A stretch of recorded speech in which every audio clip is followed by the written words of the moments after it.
సంవత్సర కాలంగా కొడంగల్లో ఒక కురుక్షేత్రం మాదిరిగా యుద్ధం నడుస్తూ ఉన్నది.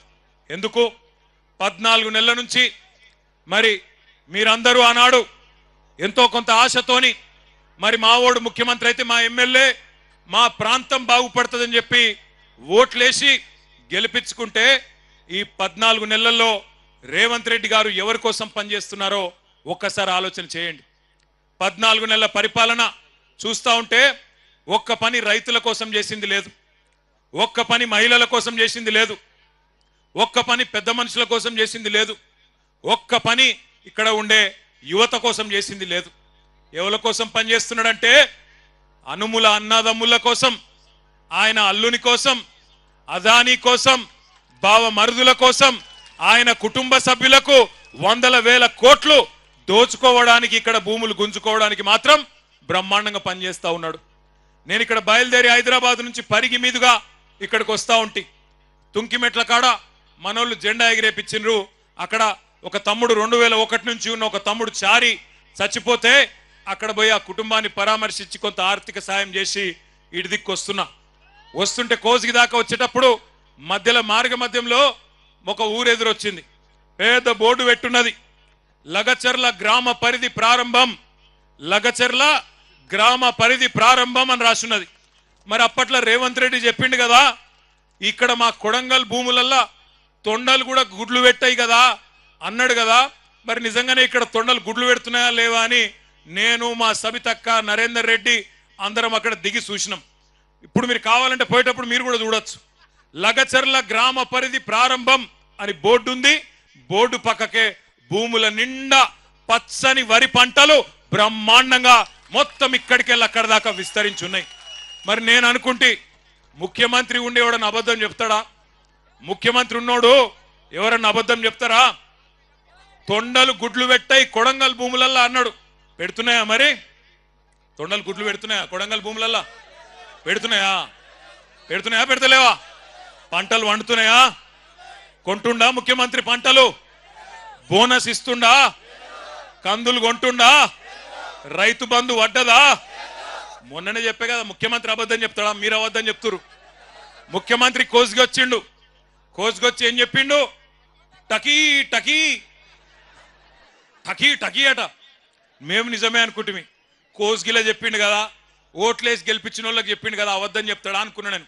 టకీ టకీ మన పడతాయి అన్నాడు. టకీ లేదు, టుకీ లేదు, ఇప్పటిదాకా ఏది దిక్కులేదు.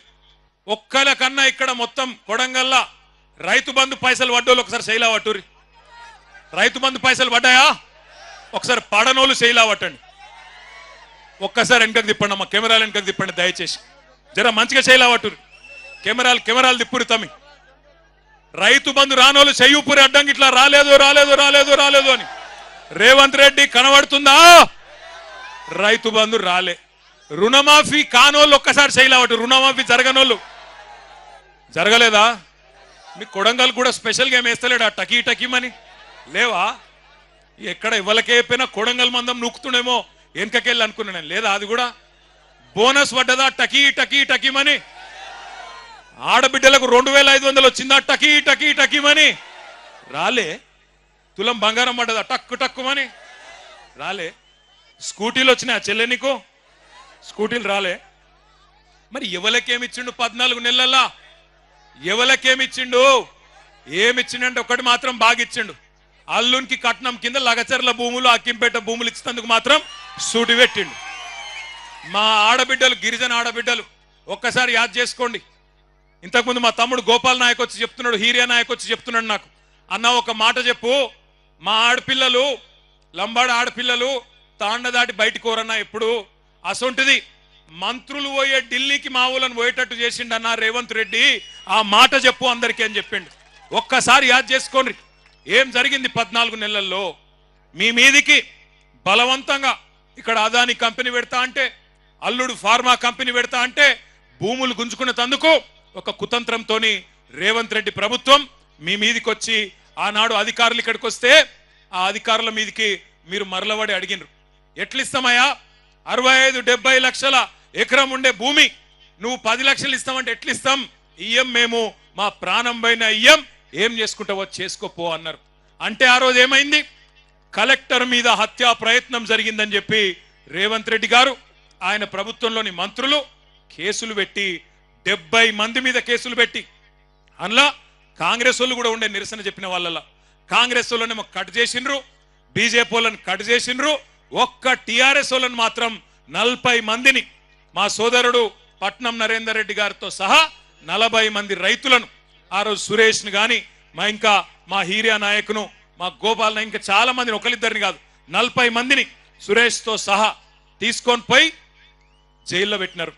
కొంతమందిని చెర్లపల్లిలో, కొంతమందిని సంగారెడ్డిలో, కొంతమందిని పరిగి జైల్లో పెట్టినారు.